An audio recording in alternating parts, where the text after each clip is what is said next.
When one group of people contacts another for the first time, there's bound to be amazement. Each group finds the other strange, and one of history's most dramatic contacts led to one of its most profound misunderstandings.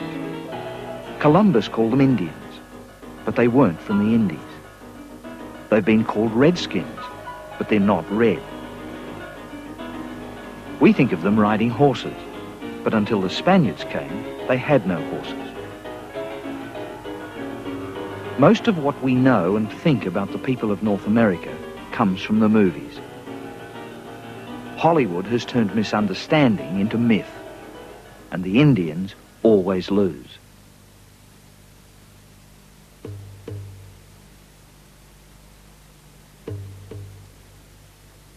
Long before the wagon trains, the settlers moving west, the North American continent had seen another migration.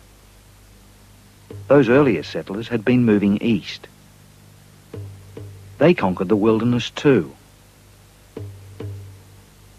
They were hunters, whalers, cliff dwellers, farmers, in the desert or the mountains or the swamps.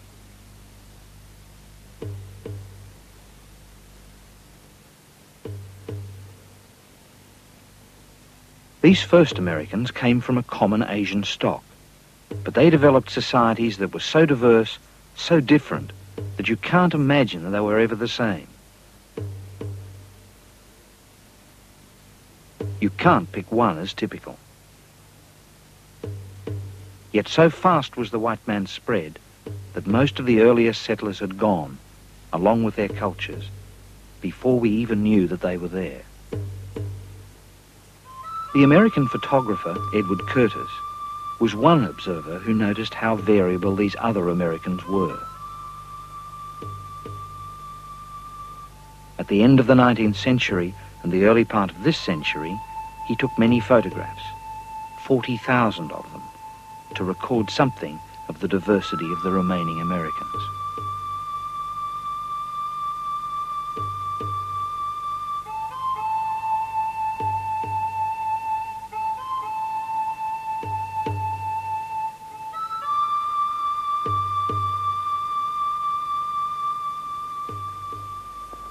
We've seen how that first migration began, out of Asia, through Siberia, and across into Alaska.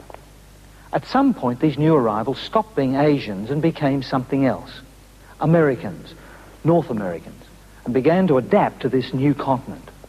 One of the first places where this happened was the northwest coast.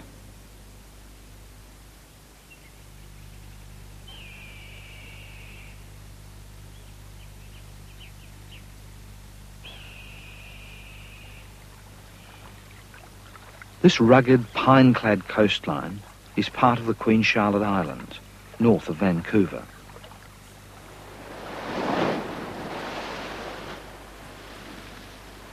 Sea people from the north came past these islands. Some stayed and built a life here.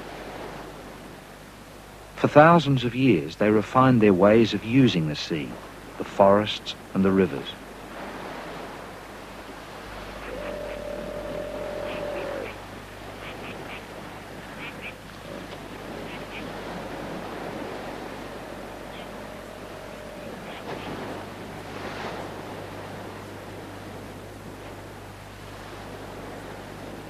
In this wild and beautiful wilderness, there are still strong reminders of their life here.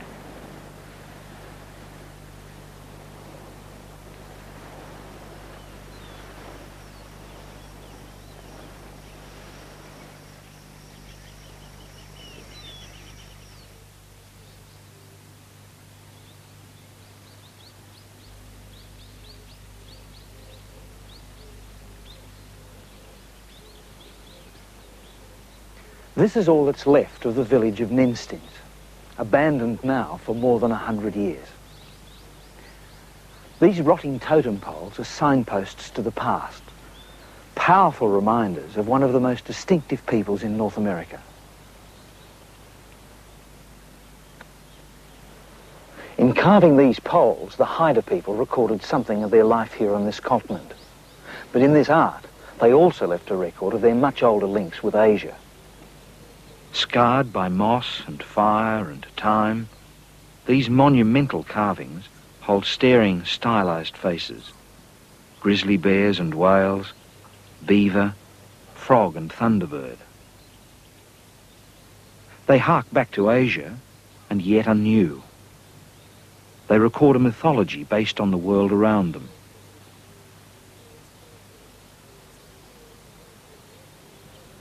There was a village here, 300 people, 20 huge houses of cedar logs.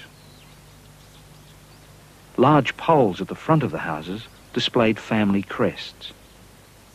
Other poles remembered the dead.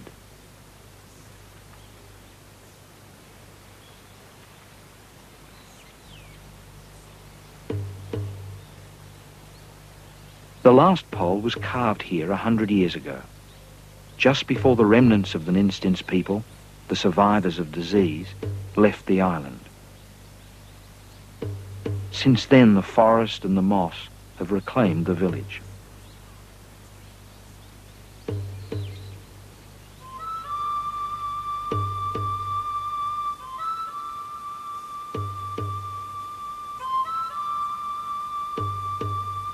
There are many prints and drawings of what life was like on the northwest coast 200 years ago, and photographs of more recent times.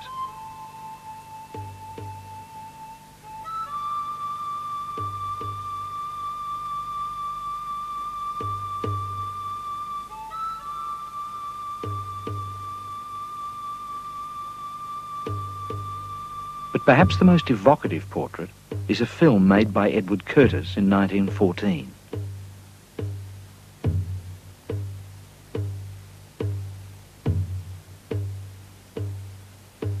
Even though the story is a mixture of different tribal myths and acted by the Indians that took part, it gives a vivid feeling of the way these people lived until modern times.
Despite all the death and disruption of the past 200 years, The Northwest Coast people have survived, along with many of their traditions and skills. And one of the most important of those skills is the making of seagoing canoes, cut and shaped from a single cedar log.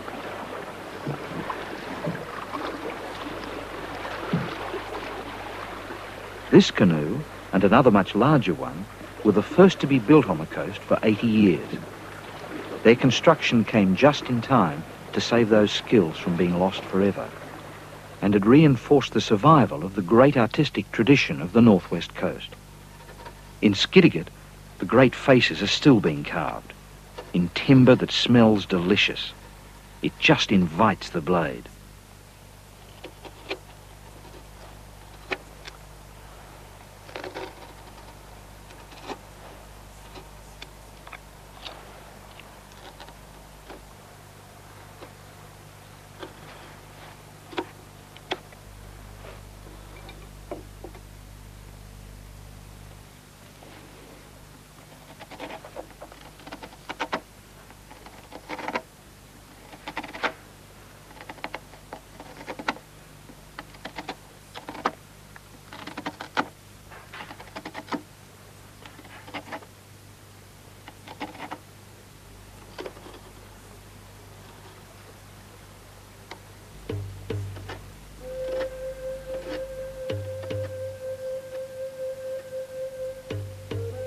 Some of the great Ninstins totem poles have been recreated to show how beautiful and majestic they were. Perhaps these will last as long as the originals.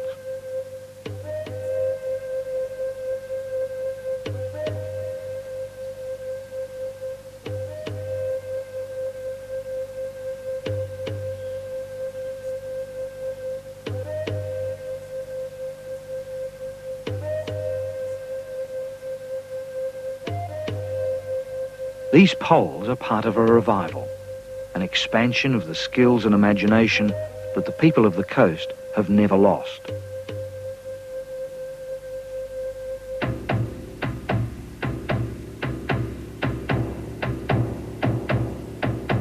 Another great expression of the carver's art was the dance mask, conjuring up the spirit of mythic creatures. The revival of this art is stunning.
This Northwest Coast leaves me with very mixed emotions. There's certainly an eeriness about these ruins, the totem poles and houses being swallowed up by the gloom of the forest. And there's a sadness too, thinking about the people who used to live here. But there's also a very positive sense of the vitality of these people, the ingenuity in learning how to hunt and fish in this environment, their reactions to the sheer enormous beauty of this place, and the courage in going out in small canoes for deep-sea fishing and whaling in waters that in this area can get very nasty very quickly. The success of the people in this environment, one of the first to be mastered in North America, symbolises a process that was to be repeated again and again, right across the entire continent. As people expanded further south along the coast, some groups continued fishing on the coast and in the mountain streams. But the big change in North America came when they crossed the Rockies and entered a vast expanse of plains and fertile river valleys that stretched south of the Gulf of Mexico and east to yet another ocean,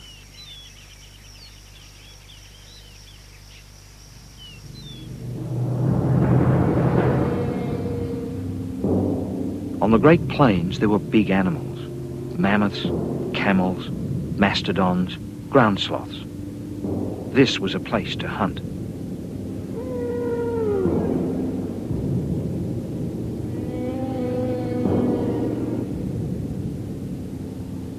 Gradually, many of these large species became extinct, and humans were partly responsible. Whole societies had become adapted to hunting on the plains, but by 10,000 years ago, they'd begun to concentrate on one animal in particular.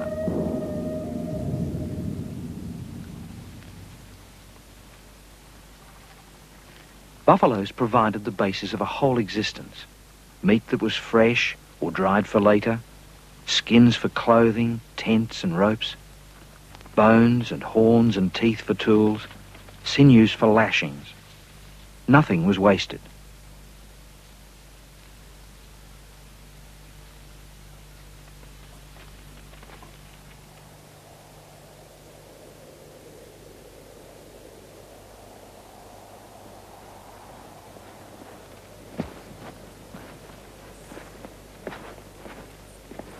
These sandstone cliffs near Calgary in Canada are just east of the Rocky Mountains.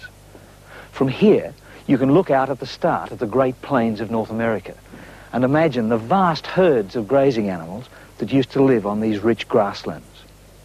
Those animals were crucial to the first Americans, and the local people here, the Pagan, depended very largely on the buffalo. We must remember that until the Spaniards brought the horse, the Indians had to do all their hunting on foot. You can't hope to run down and kill a buffalo, so they devised some ingenious methods of catching them.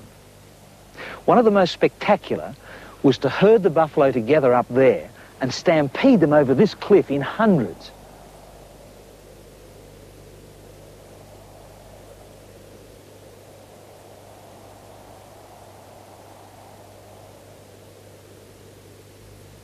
The local hunters chose their jump site well. Back from the cliff, there's a wide grassy basin fed by small streams. Good grazing and a place where the herds gathered. Lining the hilltops, the men slowly began to move the buffaloes along the valley, between two lines of brush piled up on marker stones. Closer to the cliff, the hunters startled the herd and began a stampede. With the frightened animals racing forward, there was no stopping.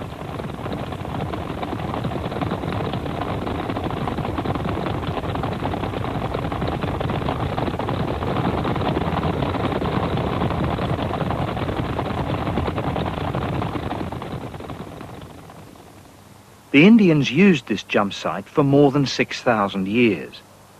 Since the great buffalo drives ended a century or more ago, the butchering ground below the cliffs has silted over, and grass now covers the bones. But gophers keep digging up bits of bone and stone tools.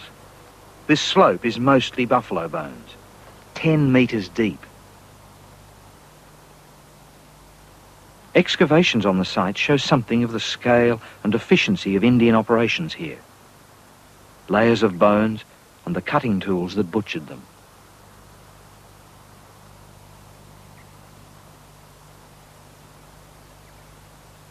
These people knew the value of the herds and took only what they needed.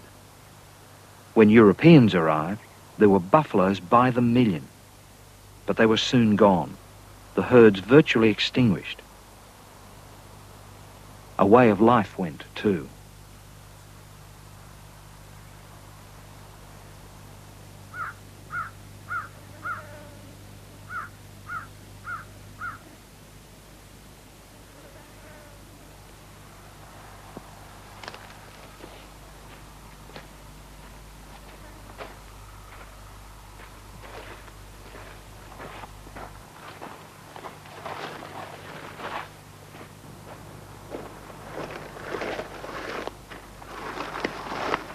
Until we know exactly when the first Americans arrived on this continent, we won't know how quickly all its different environments were occupied.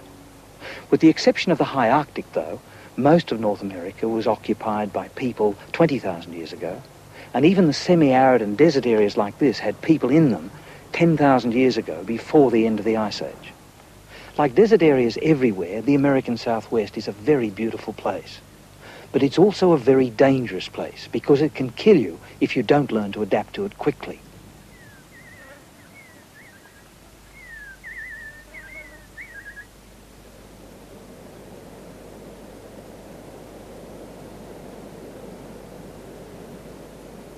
The first desert people were highly mobile hunter-gatherers, following game and seeking edible plants in a pattern that mirrored the patchy and infrequent rainfall.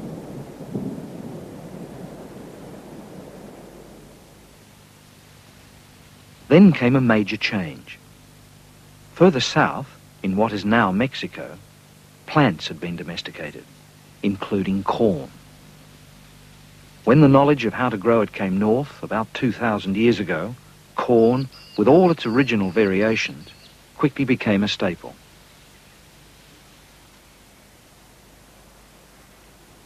Corn provided a reliable and storable source of food, the basis of a settled life.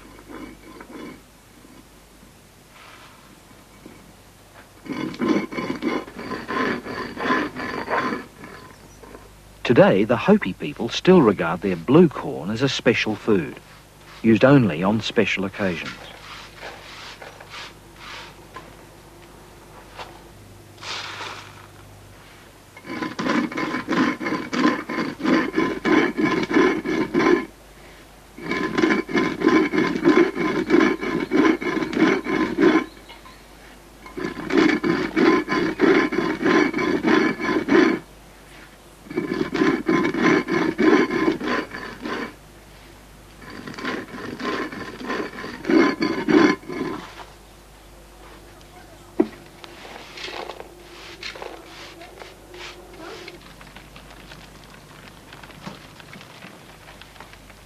Their method of making bread has not changed in 1,000 years.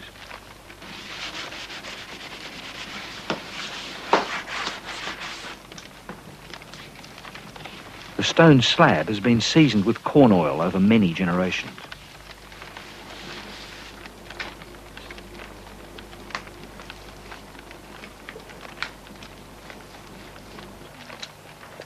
The flour is mixed with water into a thin paste. A little ash is added, made from the burned leaves of a desert plant.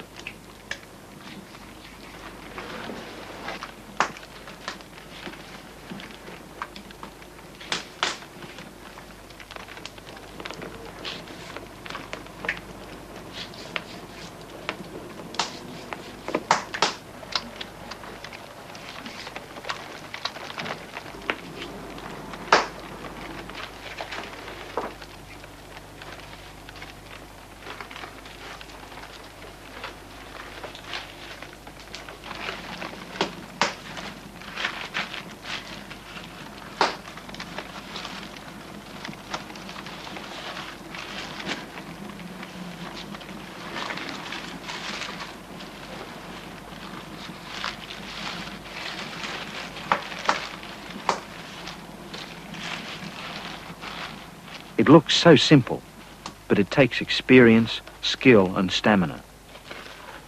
This woman has an order for several hundred pieces for a wedding.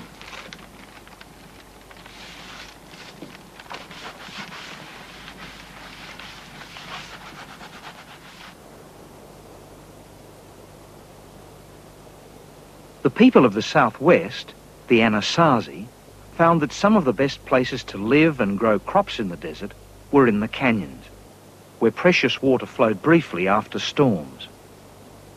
Across Utah, Arizona, Colorado and New Mexico stand the ruins of those first settlements.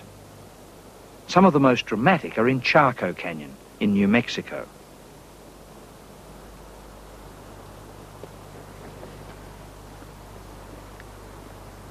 About 1,000 years ago, something very dramatic happened in Chaco Canyon. The Anasazi began to demonstrate a surprising capacity for public architecture and engineering, to erect buildings that were quite unprecedented, and to lay out a vast roadway network that totaled several hundred kilometres. The buildings were huge, virtually one-piece towns. It was as if they'd taken all their earlier houses, pushed them together, and piled them one on top of the other. And to me, The most impressive of all these structures is this one, Pueblo Bonito.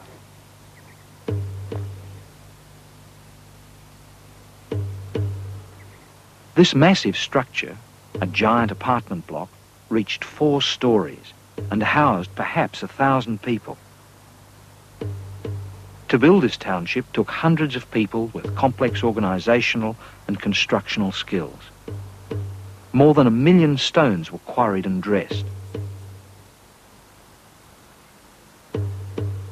Thousands of ponderosa pines were brought in for supports and ceiling beams.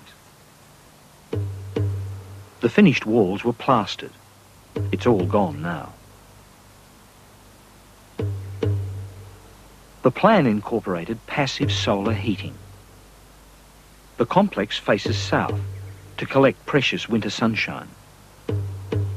People probably worked outside on the rooftops in the winter and stayed inside in the heat of summer.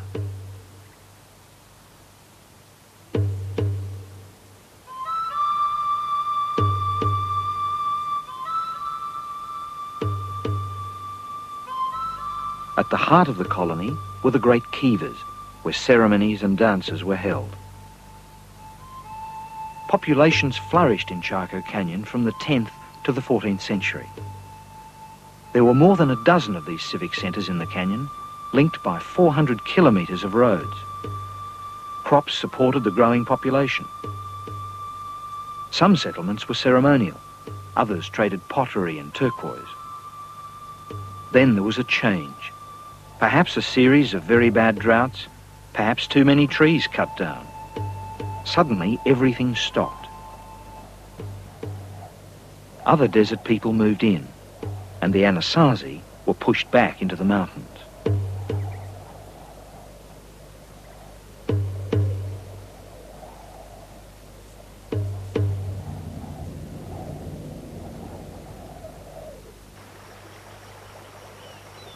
Up beyond the headwaters of the Rio Grande, the descendants of the Anasazi continue to live in pueblos. Of the 19 settlements that remain, only Taos Pueblo retains its original form. This multi-storey dwelling is the oldest continuously occupied building in North America. The 1,500 Tiwa people who live here were happy to let us film their pueblo, but are themselves shy. Behind these adobe walls, they maintain a strong sense of their ancient community, not just clinging to a dying lifestyle, but preserving the values and creativity that bound the Anasazi together. The adobe structures of smoothed-on mud and straw, bread ovens as well as houses, reflect the strong tradition of crafting with the hands that created Anasazi pottery.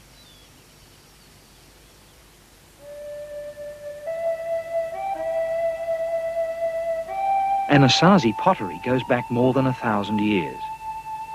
The corn-based cultures supported artisans who traded their work, and local styles developed.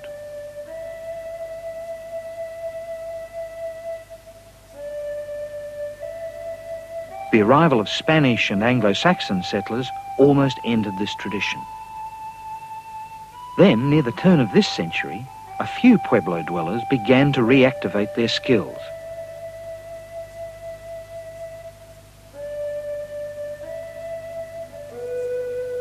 A Hopi woman, Nampeo, was the leader. This is one of her pots. Inspiration from old pots helped create the new.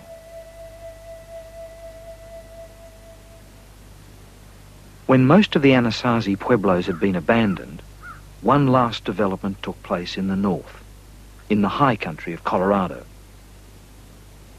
Here, people lived in large communities too. After settling on the mesa tops for a time, they moved into the canyons themselves and began to build under the cliffs.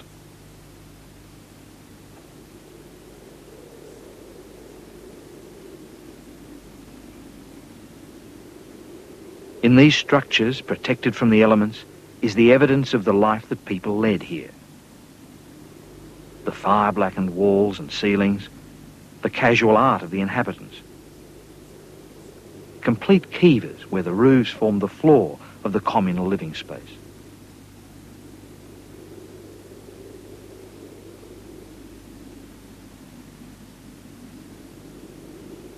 As in other Anasazi sites, the end came suddenly. The canyons were deserted again.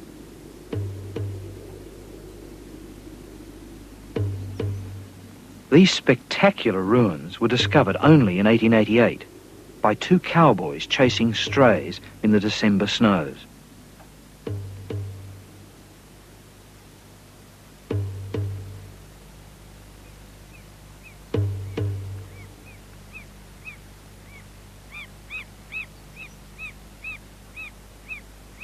In the southwest, other groups, Navajo, Apache and Hopi, moved in. Many of the craft and artistic skills of the Anasazi were carried on by their successors, as they are today.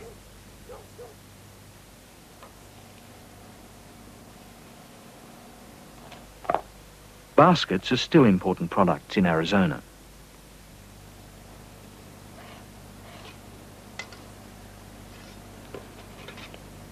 The different grasses are carefully chosen, some coloured with natural dyes.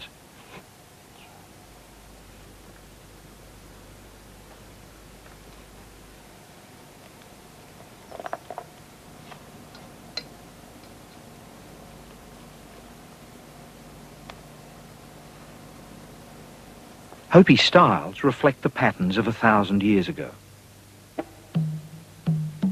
Basket making, as shown by these examples from the Museum of the American Indian in New York, was an important craft. It combined practical purpose with the artistic vision of the maker. Some baskets were made to store corn or nuts. Others were so finely made they could hold water or honey.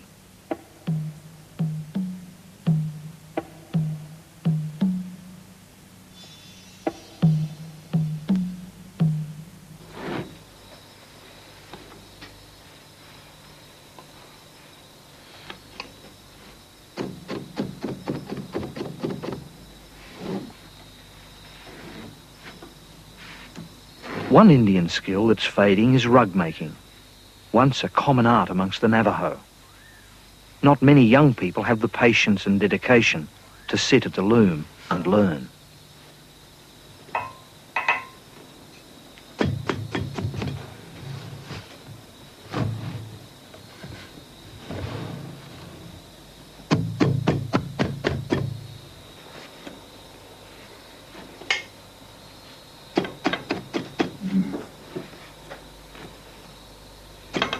One of the few who continues the art is Arlene, now in her late 70s.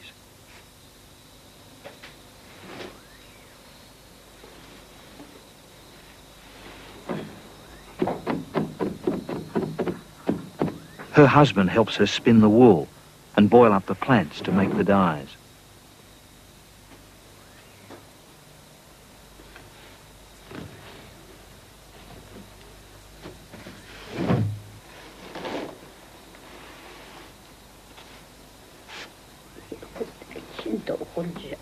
She still makes 1 or 2 rugs a year, mostly traditional Navajo designs, but sometimes she adds new ideas she sees in magazines.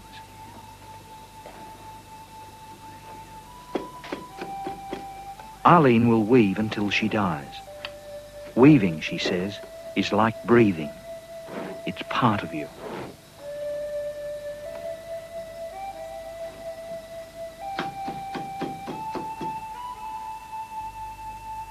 The Navajo and their neighbours were nearly extinguished, but have held on to land, to their ideas, to dignity and creativity. Casual visitors may see no purpose in this remnant people, but those who stay a while see the strength that desert tribes have always had.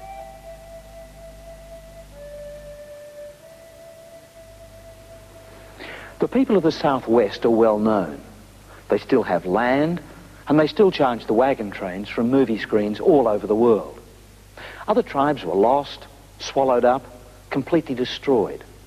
And what went almost unnoticed was the evidence for another whole group of people who'd once settled in the Ohio and Mississippi valleys, the mound builders. The Ohio is one of the major rivers of North America. It flows west from the Appalachian Mountains across much of the Midwest to join the Mississippi. The Ohio was a major focus of Indian settlement. When the European settlers in North America began that great westward expansion away from the Atlantic states in the 18th and early 19th century, they started to find mounds like this, strange piles of earth. Some of them were quite small and looked like burial mounds. Others were in the shapes of animals or birds, and some of them were enormous structures 30 meters high. There were single mounds and sometimes groups of more than 100. People who dug into them found human burials, but also tools and weapons, even jewelry.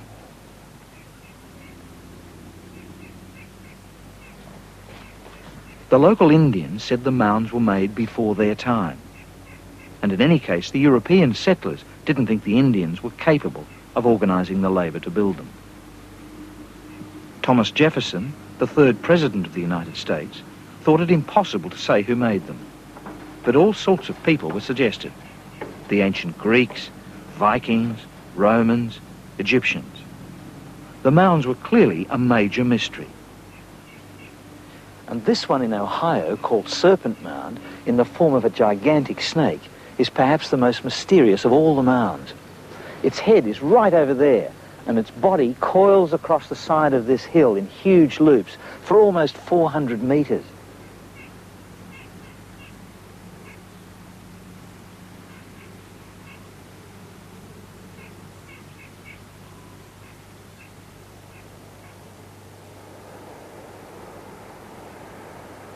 Mound building began more than 2,000 years ago.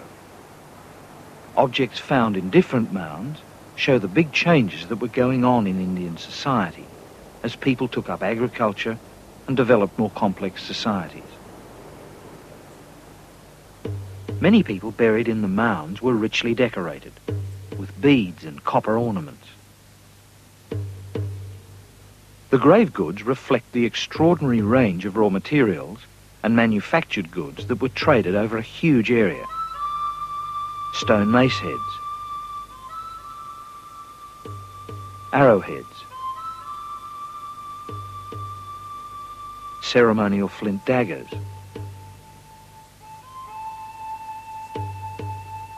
polished stone axes,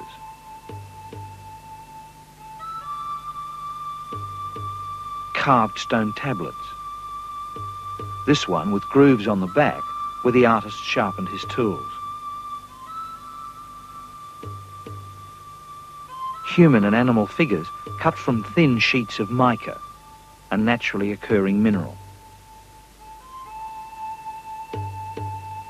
The copper objects are especially significant.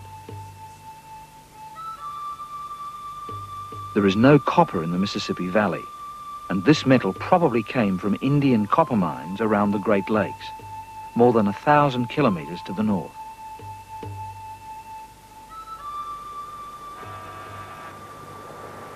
The largest of the mounds is Cahokia in Illinois.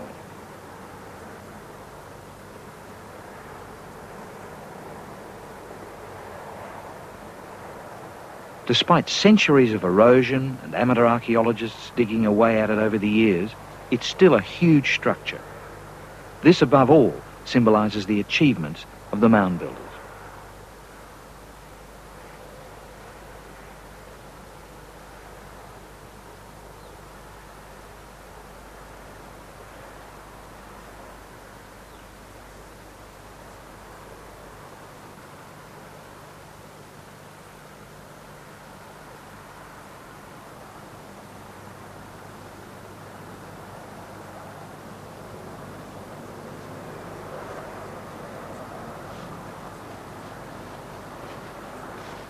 Whew. This immense temple mound was once the center of the largest prehistoric city north of Mexico. It's still 30 meters high, and its base was larger than the base of the Great Pyramid of Egypt. and around it was the city of Cahokia, something like 30,000 people, with a trading network that extended from the Great Lakes to the Gulf of Mexico and from the Atlantic right out onto the Great Plains.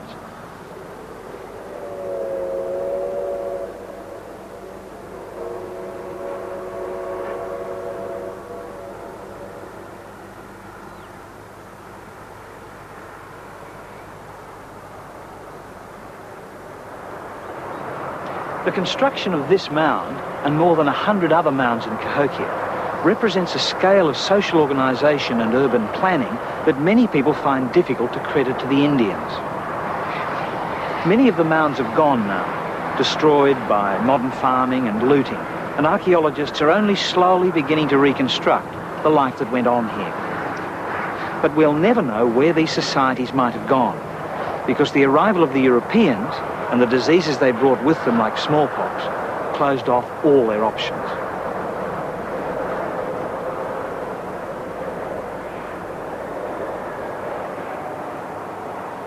The key to these remarkable societies, the cities and the mounds that marked them, was the rich, dark river soil along the Ohio and the Mississippi.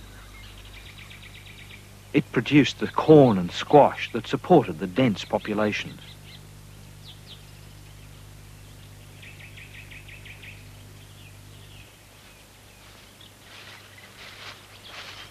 The achievements of the later mound-building people depended on a crucial change in their lifestyle, from hunting and gathering to a settled life as farmers. The food made available by cultivating crops stimulated huge population growth and a much more complex social and economic life. That's what we'd call progress. But were there any disadvantages to making that change? This building covers a major Indian burial mound.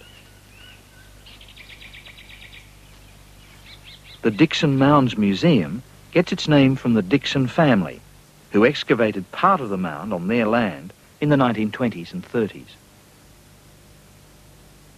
The burials of more than 250 people have been preserved just as they were found.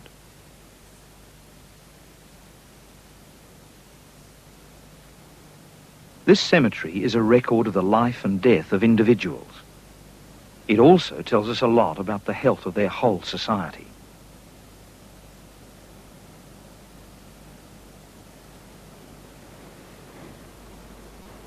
At Dixon Mounds in Illinois, there's a rare opportunity to look at the effects on people's health of the change to farming, because the skeletal remains of the people found here spans the time from before agriculture until after it had arrived. The research on these skeletons shows that living on corn and beans certainly had its problems. Many people were suffering from the effects of overcrowding and bodily stress. Some skeletons show malnutrition or anemia during childhood growth. Not severe enough to kill, but bad enough to leave its mark. Unusual ridges on the teeth. Holes in the roof of the eye sockets.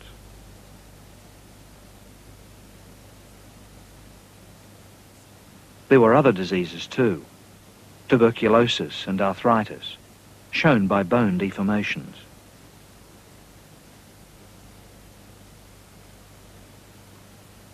Just as in our society, there can be a price that has to be paid for a mass-produced diet. Perhaps poor health was the reason for the collapse of these great societies about 500 years ago. Perhaps these people became too attached to their corn and didn't really see where it was leading them. The experiment did fail, and the people vanished.